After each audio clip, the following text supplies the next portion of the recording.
Welcome, everyone, to this week's Real Talk with Jill and Tia. And as you can see, our special guest, wrong side, Morrine Omolo. We are so happy to have you with us today. Yes, we are. Welcome. Thank you. It's always a pleasure to join you guys. It's such a dynamic space. So thanks for inviting me.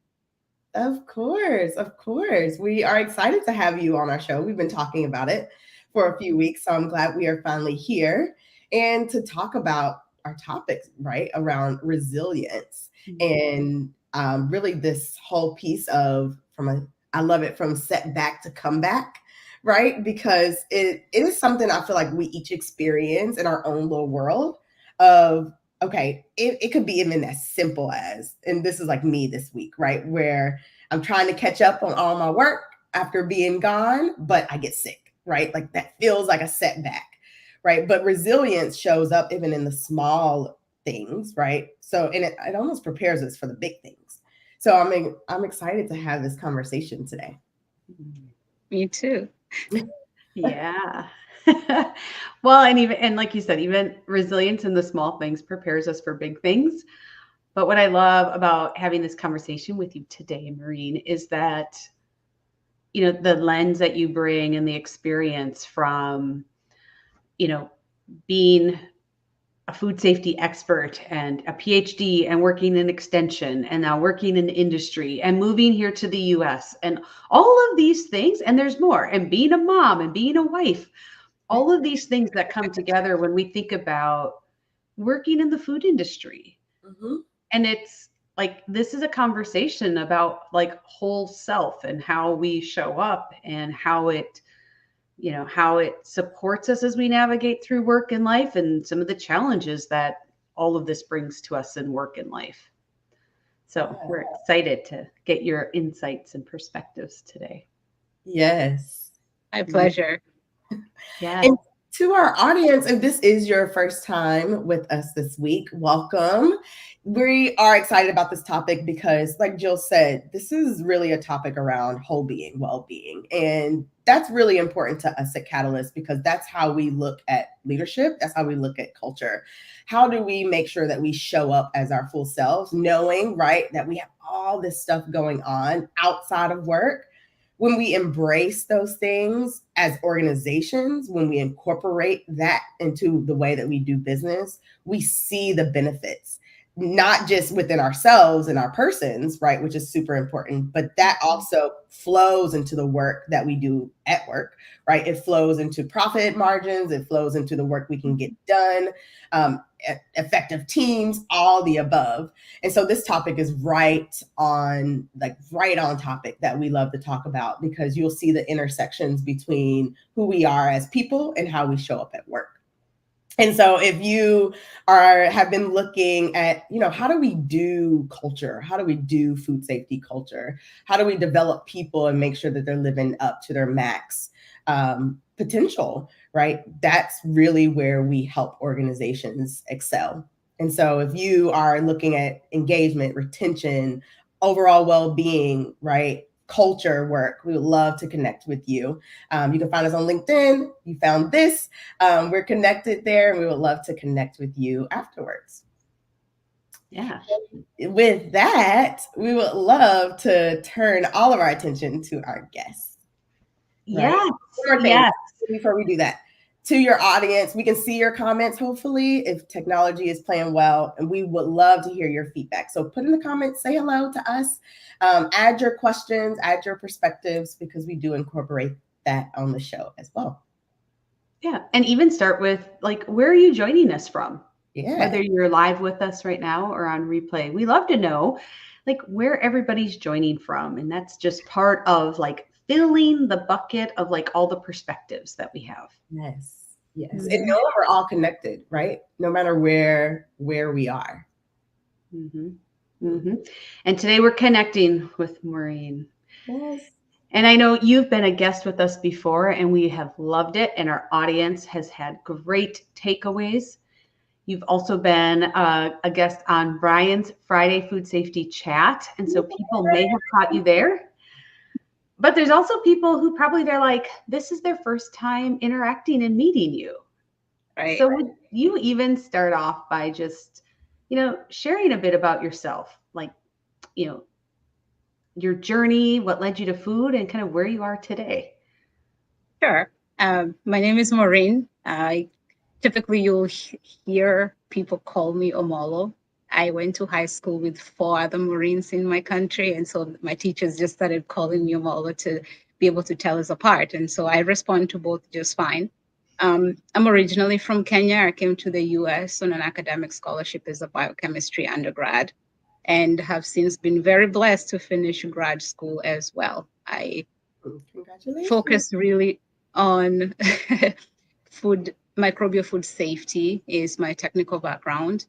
But halfway through my PhD, I combined that with food safety culture, specifically looking on the regulatory side of food safety practices. I I'm happiest when I'm working collaboratively with people to solve all kinds of issues in the food industry. And if you ask my friends, they'd say I'm very strong-willed, which sometimes I agree with. It depends on the day. That's awesome. I think the strong-willedness, right, kind of flows into resilience. That's a great segue, even whether you plan that or not. Right. Yes. And you know what? I just want to do a shout out quick. Morrine, there are a few people here that I know you. Deneen, hello. Good to see you. And Anita, thank you for joining us today. Minnesota is well represented on the call today. Yes, it is. Wood.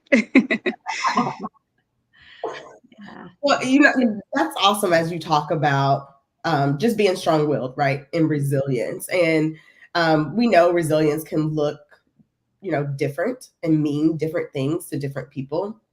And so we're curious, like when you hear the word resilience, like what does that mean for you? And can you share a time when being resilient has helped you navigate a difficult situation? I spend a lot of time thinking about the word resilience because, like you said, and especially in self-help books, there are so many different 5 steps to do this and 10 steps to do that. And after a while, you can get lost in the confusion of how does this apply to me specifically as a person.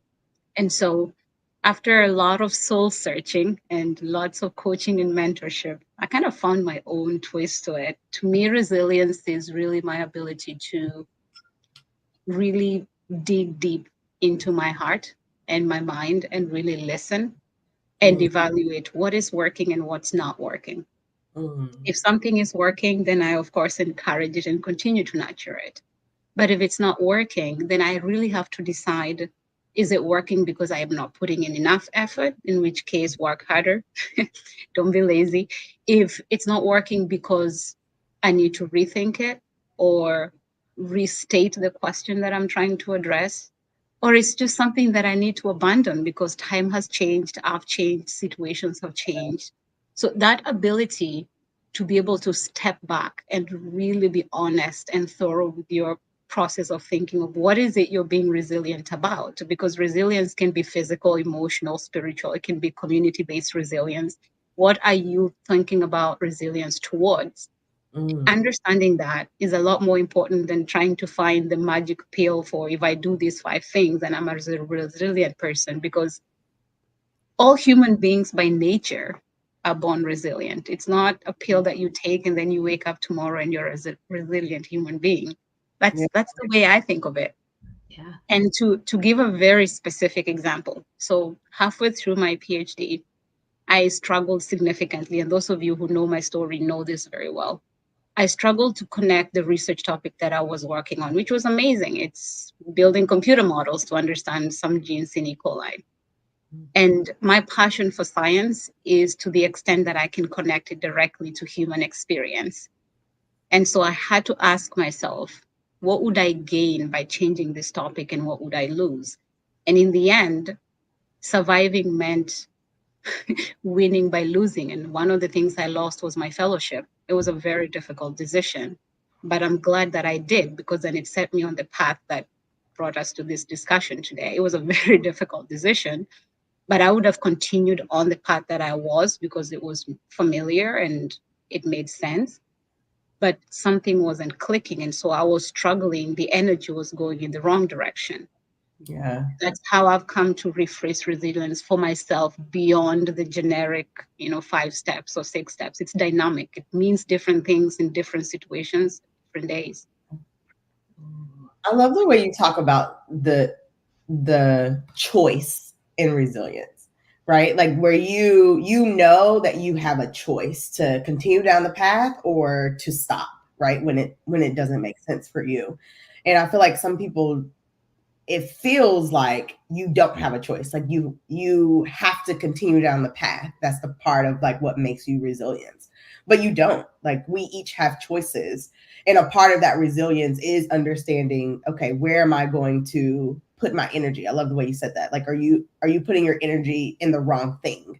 Is your energy flowing the wrong way? Because each of us do have that choice within situations. Morrine, every time we talk, it's like this gift of insight that comes from you that is either something that lands and I think, wow, or I go, I need to be curious here. Mm-hmm. And I think even as you talk about, and I think even as you talk about resilience, I love how you move from, it's with the best intention that these publications come out that say, here are 3 steps. Sure. But the way our society often processes that is by doing a checklist of them. Mm-hmm. Like, gosh, I did that. So now I should be resilient. I did the 3 steps. And what I love about what you bring out is this real pause. Like for us to understand where we're at and what's serving us or not, or even like you said, do I need to ask a different question? All starts from looking within. Mm-hmm. The answers aren't outside of us, they're within us. And so often we're busy and just trying to get to the next thing or read the book and do the checklist that we wonder then as we go through that process, why we don't feel different or why we don't feel like our energy is being used more effectively or where we want it to go. But so often as we even work with clients, like creating that pause and that space, if we don't do that, we're going to stay on the same cycle that we have been on. Yeah. That is so powerful as you talk about that. And think about it now, taking it from the personal to the professional. If you're working with a team and you're pursuing some goal and clearly something is not working, you can either continue to push down and push people to work harder and ask more of them. And then eventually the train does break, right? Or people will go along and just disconnect, which is the worst kind of experience where teams are just indifferent to whatever. We'll do it and just check off the boxes. Or you can pause and ask yourself, is it time to rethink the strategy? Sometimes it's just as simple as taking a deep breath and saying, okay, let's take stock of what we've done so far. And maybe that's enough for now. Maybe we stop and we pick again next spring. Sometimes that's all it takes, a 1 week pause. And sometimes it's realizing that, well, this is not going to work. In R&D, I think R&D teams are very good at doing that, where they test and test, and eventually they say, okay, well, we tried. It's not, this flavor is not going to work for this product. Then they start over. It takes, in my opinion, a little bit of humility, both intellectual and just personal humility, to say, I tried, it did not work. This way is not working. I have to change something. And that change might mean dropping the project altogether and finding something else. You can always bring over some of the lessons and materials and resources, but sometimes you really just have to get something else to go after. Yeah. I feel like this really resonates even as we talk to people about culture, right? Where we see clients, organizations continue down this path of trying to move culture forward into the direction that they want to move it to, but nothing's really working. We see it as they're using the same tools and not getting anything differently, right? Like for us, we like to lean on certain things, right? Sometimes it's a checklist. These are the things we should be doing, right? Check, check, check, check, check.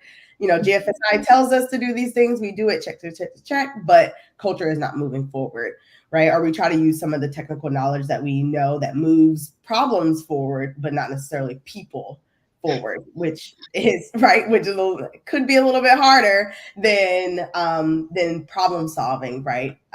So I feel like we see the same thing where at some point organizations get to a point where they're saying, you know, we're really not making any culture change here. Do we need to shift our strategy, or do we need to do something completely different?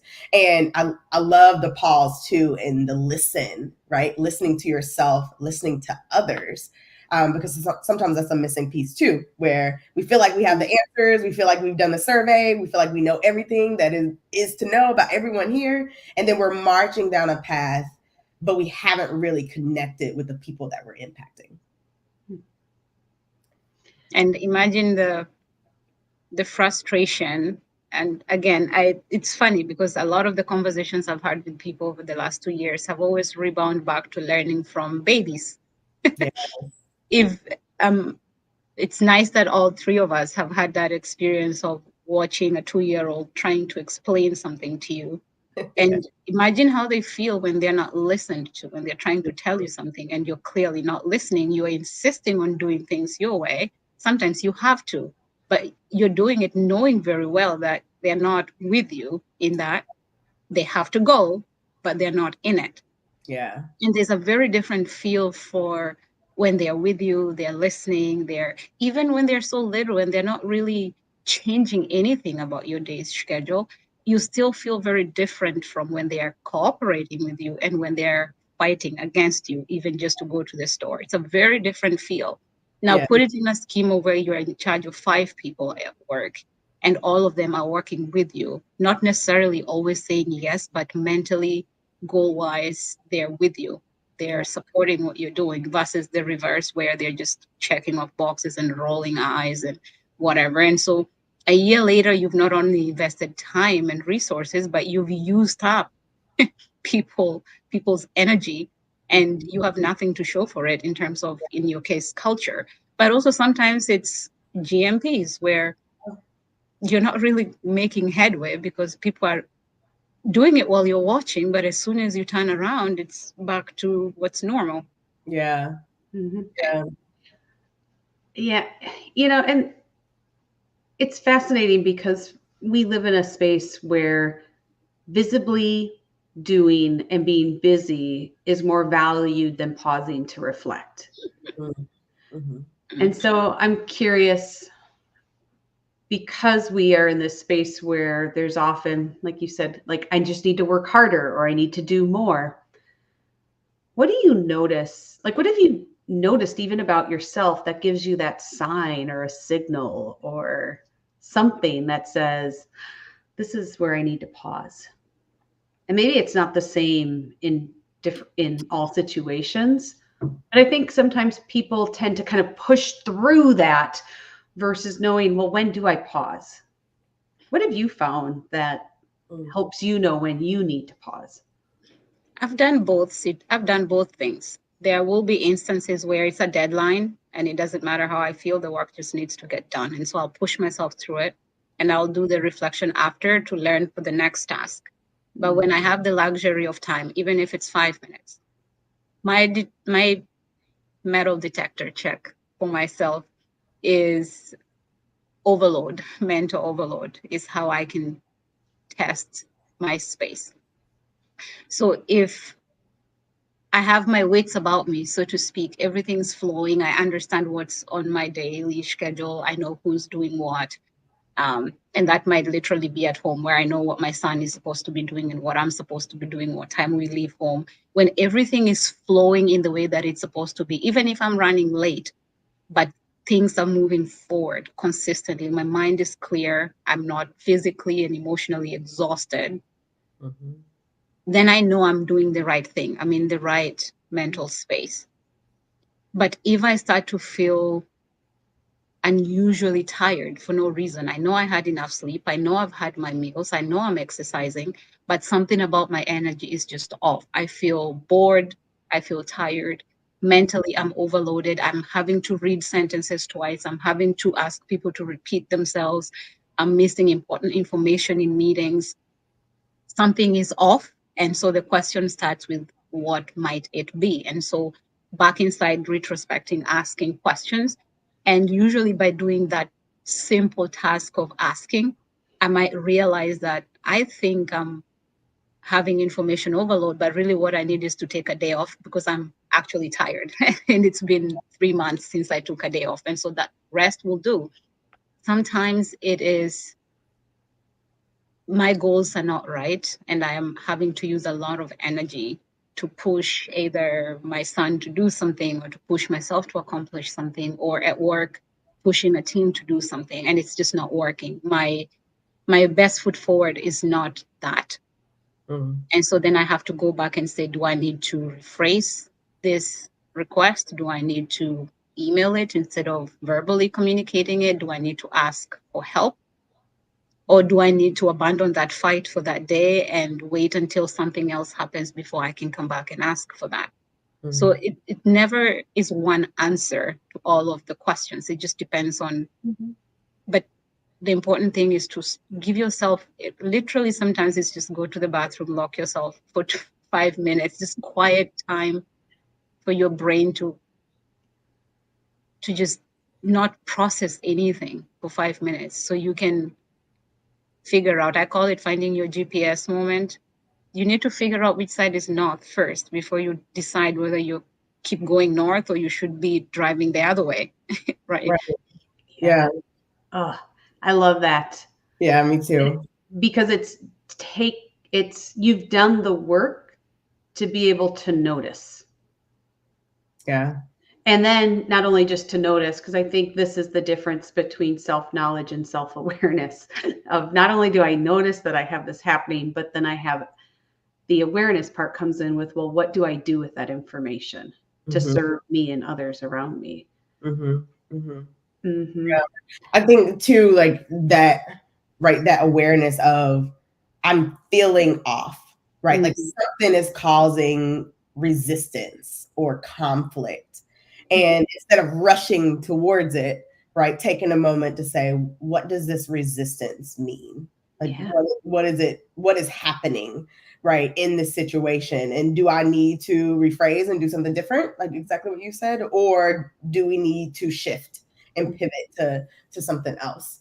I love it. I think that's so relatable because each of us, I think, feel that tension. And sometimes we can't, right, depending on how self-aware we are, we can't really pinpoint it or put words towards it.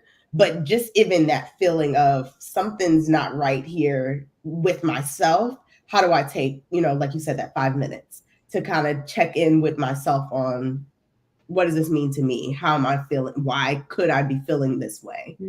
And get to the bottom of it for yourself.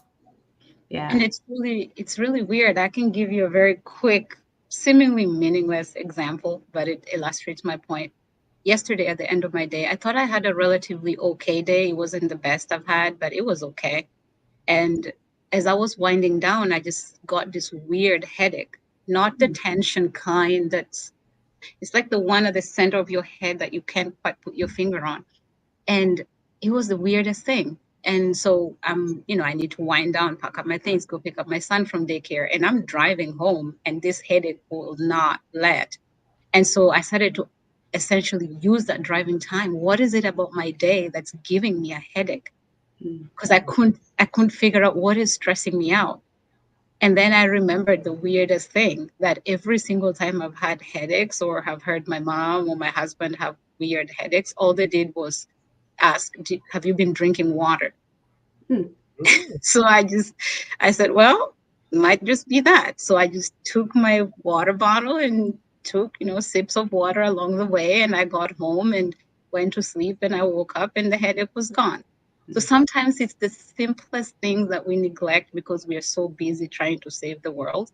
Taking care of yourself is one of those things. Sometimes you're off just because you're not drinking enough water or because you forgot to eat your lunch, Yeah. It's as simple as that. Yeah. I feel like that's so important because sometimes we think, is it something bigger? Did someone say something? Is this a project? And it's like, I really just wasn't focused on my water intake, right? And that had caused a shift in the way you were feeling, right? And even you thinking about like, wow, what even happened during my day? You know, I'm sure you're thinking about projects and people and all of those things, right? When in reality, it's the fact that you don't have your water, right? You weren't drinking enough water for that day. And you say it's simple, but I also know that it's about changing how we how we respond to things. It's changing behaviors. Mm-hmm. Mhm. So like initially when you started, was it that simple? Or was it one of those things over time? And I'm gonna, only from my own experience, what I've noticed is when I get irritated, like even this morning, all of a sudden I was irritated, and I'm like, what is going on with me? Like, even though I'm irritated about the dishwasher not being unloaded, and I'm irritated about this happening at home, that's how my morning started today. I'm like, that has nothing to do with those situations.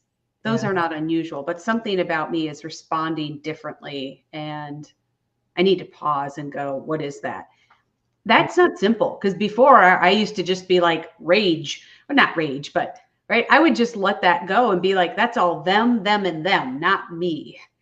Yeah. So it was really this it sounds simple, but for me, it was this learned behavior of changing how I respond. Is that something that you've always innately had as you think about, these challenging situations, or is that something that you've actively worked on? You probably will not believe me if I told you I self-awareness was not something I paid much attention to up until a few years ago. Um, because again, strong-willed. I just always life threw things at me, and my goal was just get past that challenge too, Maureen. You just gotta, boots up. Let's keep going. We have things to do. We have places to be.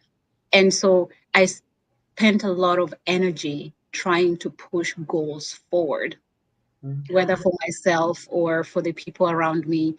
And again, coming from an African culture, we have a very strong sense of responsibility for community. And so my success has very little to do with me personally. It's about the community that I represent, my mom, my extended family, my brothers and sisters, my mom's friends. When I shine, the community shines. That's how we are raised. And so you really focus on, I don't want to let them down by not doing my best. And so even when my health was failing and I was falling apart and I was losing weight through my graduate school, always I was focusing on, I don't want to let them down. It wasn't until I had this, I don't want to call it an existential crisis, but up until I almost dropped out of my PhD program because I couldn't find a way to make it work. It wasn't just the topic, but also just the energy around the program itself. Yeah. That, again, mentors and coaches, they played a very critical role in saying, stop. It's great to care about the community, but you cannot serve them if you fall apart. So first you need to step back and figure out, how can Morrine survive so that Morrine can thrive in a community? And that really stuck with me.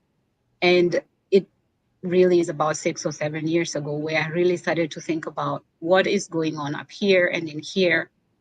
And I cannot give what I don't have. And so Yeah. essentially, I came up with the two rules: fill my cup and empty my bucket. Ooh, tell us more about that. That's essentially what I do. So, fill my cup is about, again, from the generic cliche of you cannot pour from an empty cup, something like that. I made it my own. So, fill my cup is about taking care of me, being a holistic individual. So I'm a Christian. What does that mean day to day? How do I feel myself spiritually so that I have something spiritual to share with others? I'm a mom. I can't be a mom if I can't take care of myself. So being able to take care of my physical, mental, emotional, spiritual health so that when I show up, I'm authentic, I am fully present, I am aware, I am fun to be around. How's that for a summary?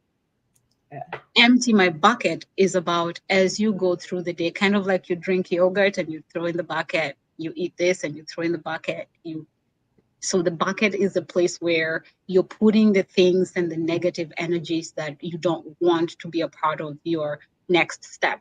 At some point, the bucket gets full. If you keep your trash in the house, even though all the trash is in the trash can, eventually the trash starts to spread back into the rest of the house. So the bucket needs to be emptied at some point.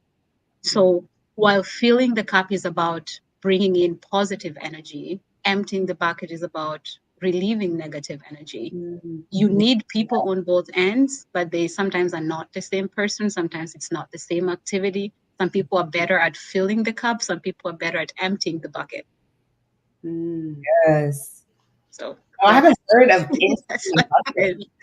Well, that's fantastic because you're right. You know, if you leave the negativity in the bucket and don't actually throw it out, it starts to smell up the whole house. Yeah. And I think we always talk about things we need to add, like, oh, I need to do more self-care. Oh, I need to do more reflection. Oh, I need to, like, these do's. But not off, we don't often enough speak about the things that we need to release. Yeah. And, you know, it's interesting, Tia, just last week, you know, we had an opportunity to, you know, lead a big workshop with a group down in Mexico, and it was fantastic. Yeah. They were talking about their journey of culture change and where they're going. And one of the things that we did, and actually it was the first time we did it in a big group this size, was we asked them to think about, you know, if their stake in the ground is right here, but they need to go there. So it's, you know, I'm trying to make change and I want to go out here, but I'm too afraid to let go. Yeah. What do you need to release? Because it's holding you here. It's like that garbage that's overflowing and it's not allowing you to clean out, to be able to really embrace what's ahead. And it was amazing, the things that people, like, some people really got into it, like, wow, they've never been asked to release before. Yeah. And to write it down and to actually, like, allow it to go away.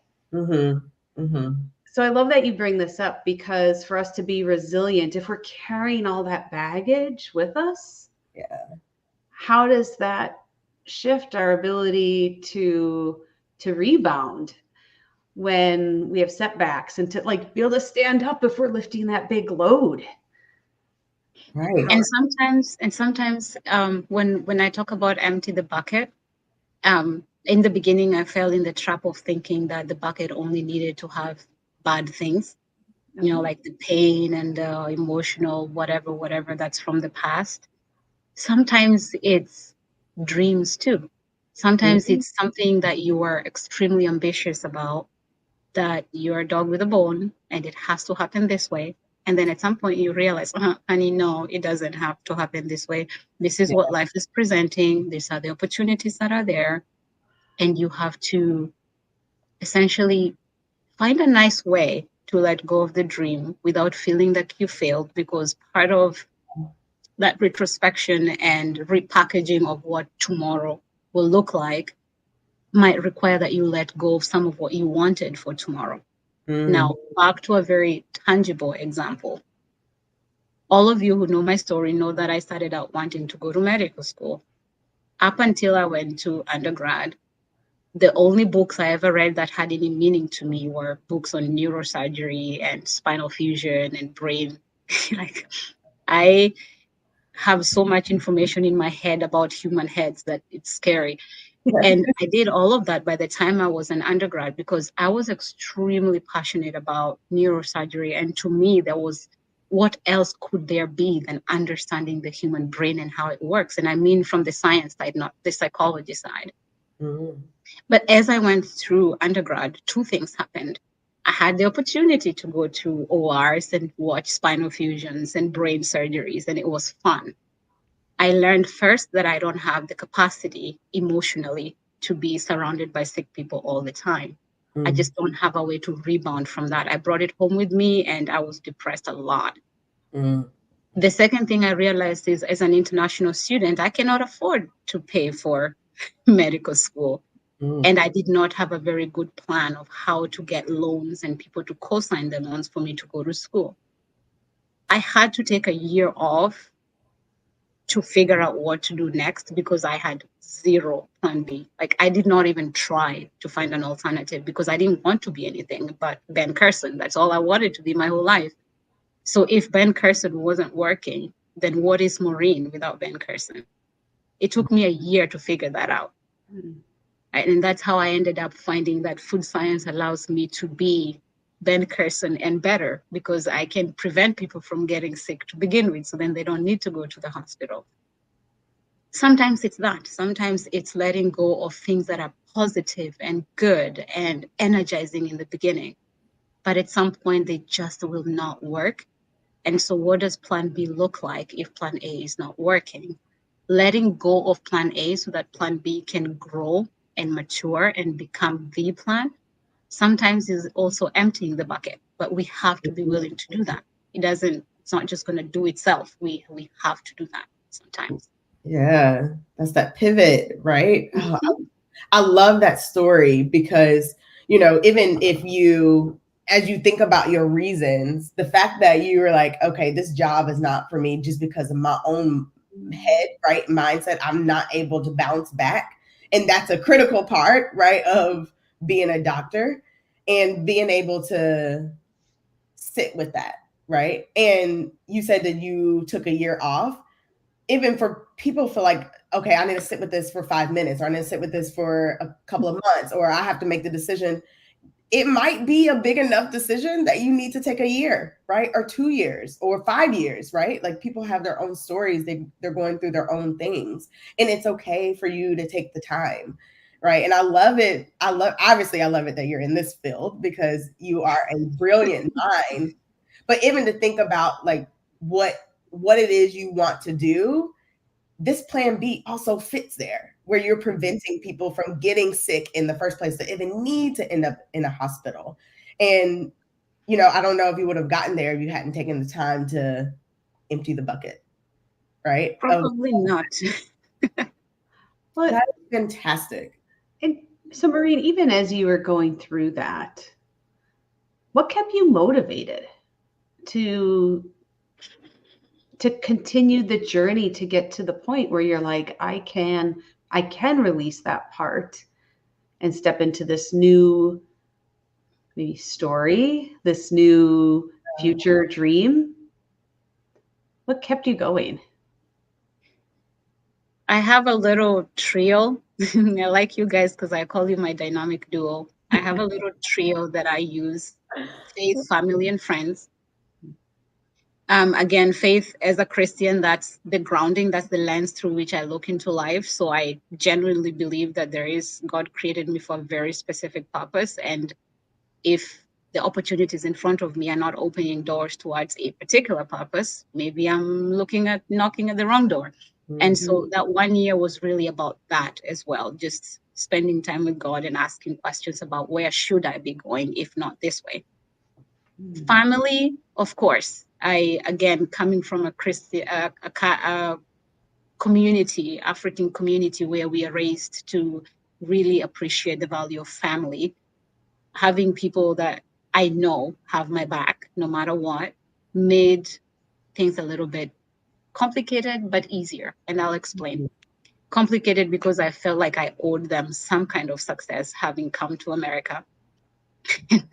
And my mom needed some story to tell about her daughter being in the US, something that's meaningful besides she went to undergrad and then gave up on life and came back home, some kind of story. I felt like I owed them that. But the motivation, they presented it as motivation. You can do it. You can find something else. You can do better. There's more in America than there will be if you came back home just with a bachelor's degree. So keep trying, keep finding. You'll find something. Just don't give up yet. And then friends, and in that network, I really mean colleagues, people that I respect, but also very close-knit personal friends. I have been blessed to have very kind, candid coaches and mentors along the way. Mm-hmm. And during that 1 year, I really relied heavily on my 3 Fs because I needed something outside of myself to help me reason. As a scientist, I can reason myself through most problems. And when I can, typically I do. But there came a time where I really needed to just ask questions. What do you think I should do? And then all the 10,000 suggestions come in, and then it's my job to weed through them. Right. Yeah. So while we are filling our cups and emptying our buckets, we need support. And that can look any which way, but you as a person need to figure out what fills your different cups, physical, emotional, spiritual cups, and what empties your different buckets. Who do you talk to when you're really, really angry about something? Who do you talk to when you're feeling really emotional and vulnerable? Who do you go to when you feel like you want to give up on something that's really important and you still feel like you need to fight? Who do you go to when you're not feeling well, like when you're really actually physically ill and you just need somebody to sit there with you and drink hot chocolate? Who do you go to? Who are those people for you? And I'll say the one thing that I always tell students when they call me and ask for ideas about networking: always build the relationships before you need to ask people for help. Yes. Right? If you're going to wait until you're in a crisis to call somebody, it makes for a very awkward introduction. Let people know you when they want nothing from you and you want nothing from them, so that the relationship is organic. Yeah. It goes wherever the tides lead. Some relationships last forever, some of them are seasonal. But let people know you for who you really are, not for what you need. So that when you really are in crisis and you pick up the phone and you say, Jill, I'm in trouble, I need you to pick up my son from daycare, they'll say, sure, of course I'll do that. That makes sense, given that who you are and who you are to me, I will do that. Yeah. But if I pick up the phone and I tell Tia I'm in crisis, I'm coming to your state and I need a place to stay, and she's looking at me like, can you remind me, where did we meet again?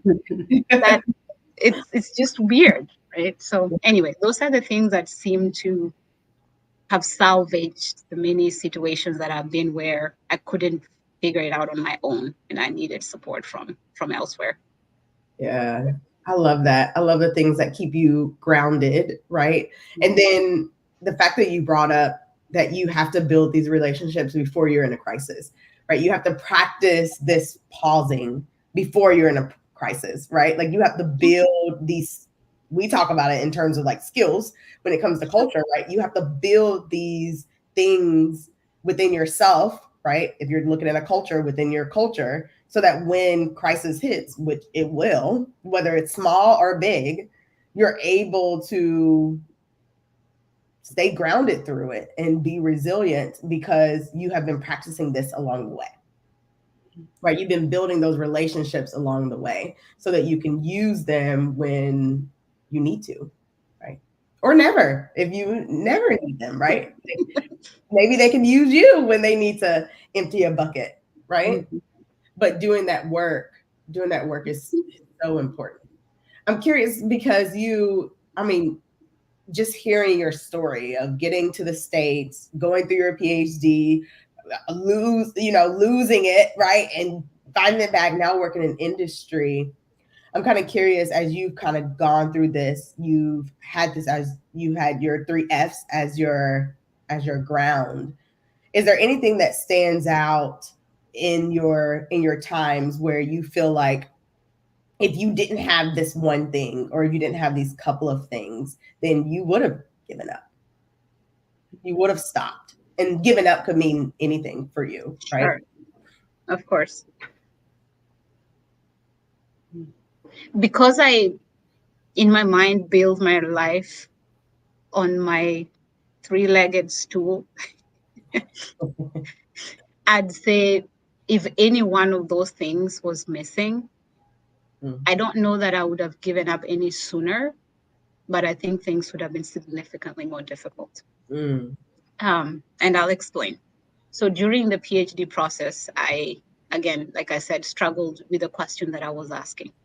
And I had the support of my family, of course. My husband was very caring and very patient. And at that time, this was 2019 as COVID was coming in. He had just gotten a posting in the Czech Republic. So I was in the States by myself, my entire family abroad. COVID is hitting, nothing is making sense. So in addition to just my own personal PhD issues, the world was falling apart around me. And so when family is not physically there to give you a hug and tell you it's going to be okay, and friends can't come and see you at home because they just can't, the world is closing down, what's left? There's only one other thing left, and it's just me and God and what is going on, right? So I feel like my three-legged stool kind of stabilizes itself so that each of them give meaning in context of each other. The value that I have in family and friends gives meaning because of how I see people through the Christian lens. There's a love that is beyond me that flows through me to them and vice versa. And that is not something, I don't believe that just happened by, random chance. Right. And so, that's the lens through which I look into the world.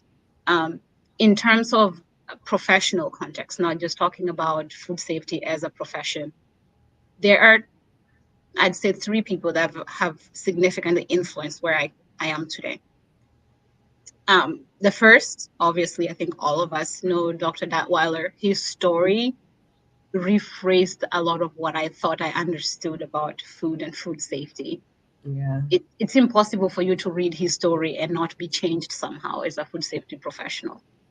The other was my food safety and quality assurance professor at the university. When I went for food science as my master's. I didn't know what I was going to do specifically. I just wanted to be in the food industry.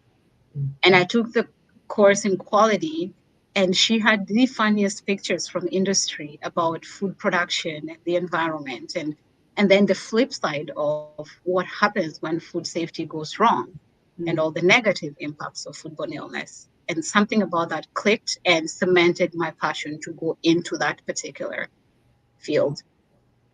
And then in the end, really, it was about myself and my nuclear family. So me and my husband talking about what suits me best given my passion in public safety. And so combining those different people's perspectives with what I understood to be something I wanted to do in life kind of made it clear that I was in the right path. I just needed to be patient with myself to see what it would be as it matured. And this is what it is today. That's amazing. I love it how you talk about just even like your three F's, how connected they are for you. And they're not standalones, right? They really are these legs of a chair. Yeah. And woven together. Yeah. Their support for each other. Yes. And for you. Yes. Wow. Yeah. I like too how you challenge the audience to think about like, what does that mean for them?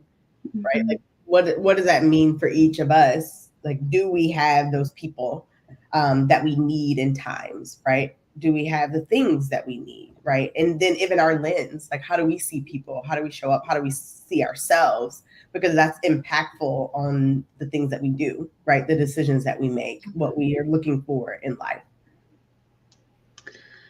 Wow. Okay. So Morrine, you've had all these nuggets and all these great pieces of advice or guidance and insights.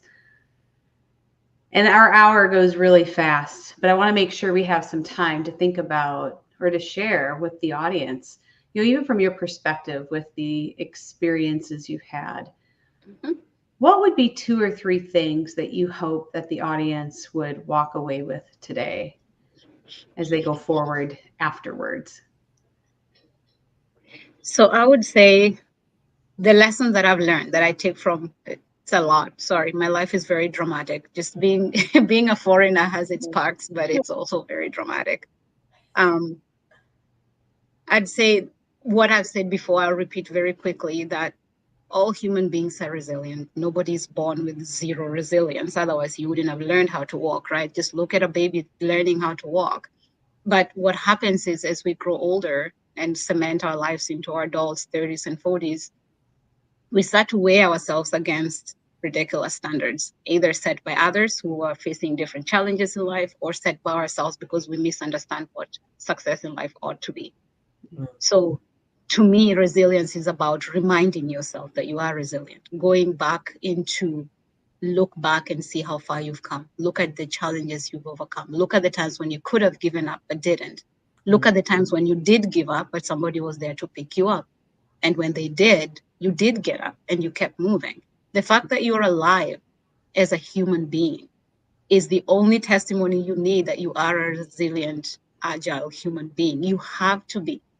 Otherwise, you cannot survive. Just the nature of being a human being requires that every day you're making decisions, you're changing your mind, you're thinking, you're doing stuff. You're not just sitting and let life happen to you. If you are, you wouldn't be alive very long, right? So the homework is in reminding yourself that you are this person. This is real. It's not some fictional thing that you're reading in a book. But in terms of take home messages, I'd say read widely. I know that seems really stupid, but when that's the power we get given as PhDs, is we're given the power to read. We read and read until there's nothing else left to read, and then we read some more. The value of reading is it opens your minds to other, it allows you to see other people's minds and other people's perspectives. So you don't have to make this, all the mistakes in the world. You will not live long enough to do that. But it also gives you ideas of what others have done, how they view life. And in the beginning, I only read food safety books because I was trying to cement myself in the profession as a expert, whatever that means.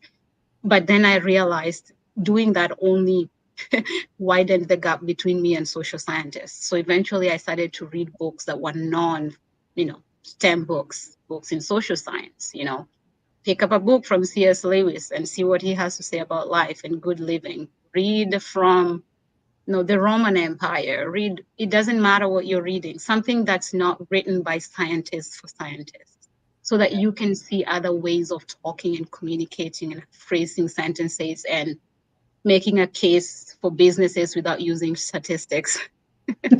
Right? The other thing I'd say is, again, just repeating the fact that it's very valuable to invest and build meaningful, not just relationships, but meaningful relationships before you need people and before they need you. I cannot stress that enough. And then lastly, I'd say learn to own up to your missteps when they happen, either to yourself or to others. And that is both a personal and professional skill.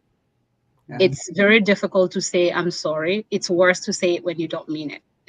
People can see through that. It's really frustrating when somebody says, oh, I'm sorry, and then they go and do it again, or they say it with a shrug on their shoulder, with a bad attitude, right? So being able to make a mistake, say, Morrine, oopsie, that was really mean, even for you, right? Telling yourself in a very kind but honest way, you were wrong, you can do better. Go and say sorry and actually mean that you're sorry, and then actually put in the effort to do better, both in your personal life and your professional life. And sometimes that means being sorry to yourself. It doesn't have to be to other people. When you're not kind to yourself, you're being too judgmental, too critical, and you forget to eat your meals way too long, and then you forget to drink water and you get a headache, Just owning to missteps, whether they are the simplest things or egregious mistakes that cost company money, accepting that you were wrong, and having, again, the second half is more important than the first, having a plan B for how to fix it if you can. Don't go and say, oh, I forgot to set the pasteurizer temperature right, and now we have an entire batch of milk that we can't use, but and that's the end of your story. Have some kind of general idea of how you think your problem can be fixed. And if you don't, at least figure out who you need to talk to get the problem fixed. To me, I think those have been valuable practices that have so far, not always, but for the most part, they work. And when I fail completely, that's part of the learning too. I lay down and say, well, I tried. Now I need to go try again. And then I find something else. And that's been the journey. Wow. Yeah. Wow. I'm curious, as you've gone through this, has it gotten easier to be resilient? Some things have. In terms of listening to myself and being able to know what I should or should not do, it's getting easier. What's getting more challenging is helping others do the same thing. It's kind of like, once you know how to write, then teaching a 2-year-old how to write, it requires a lot of patience on your part, because you want to help them. You want to hold their hand and help them, right? It's different, right? So once you become resilient and you've gone through enough of life experiences that you kind of found a way that works for you. Humility also means allowing others the courtesy to do the same thing at their own pace. And sometimes they might not see what you see. Sometimes they just can't solve the problem the way that you think they should. So allowing them to find their own version of whoever you are is hard because it requires vulnerability on both ends. So patience, lots of patience. Wow. Yes. I feel like I must have been in the mindset of getting ready for this when I wrote our blog post yesterday.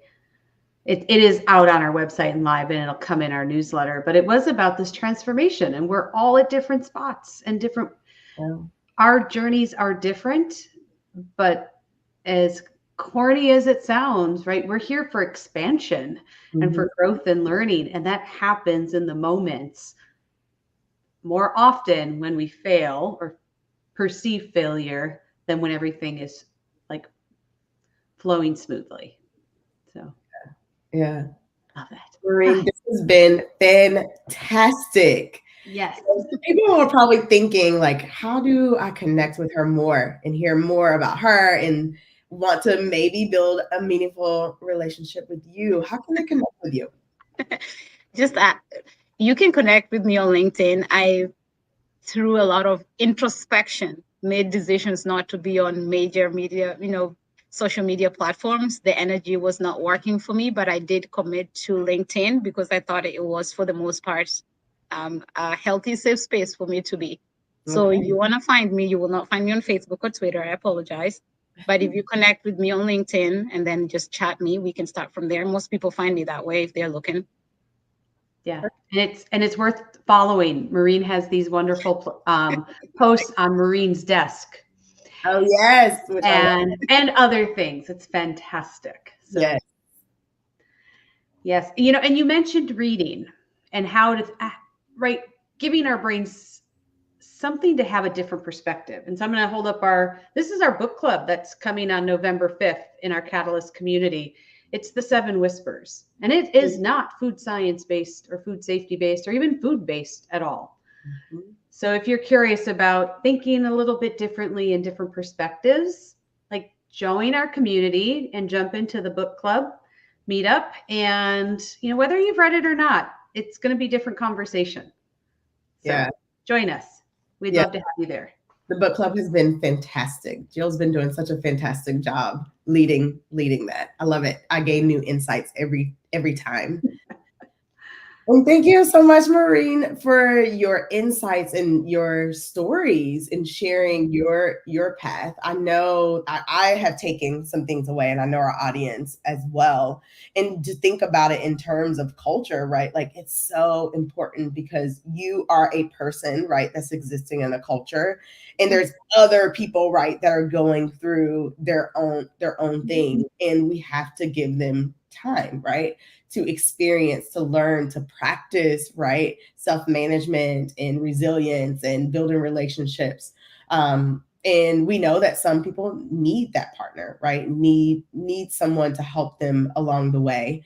And so we hope to be that resource, for industry, because that's our space, right, that we work in. And we see it. Yeah, we see it. And I think you just hit the nail on the head when you talk about like social sciences and really understanding how do you communicate in a different way outside of the way that we have been honestly trained to communicate, and to look at data and to move forward. So it's just fantastic.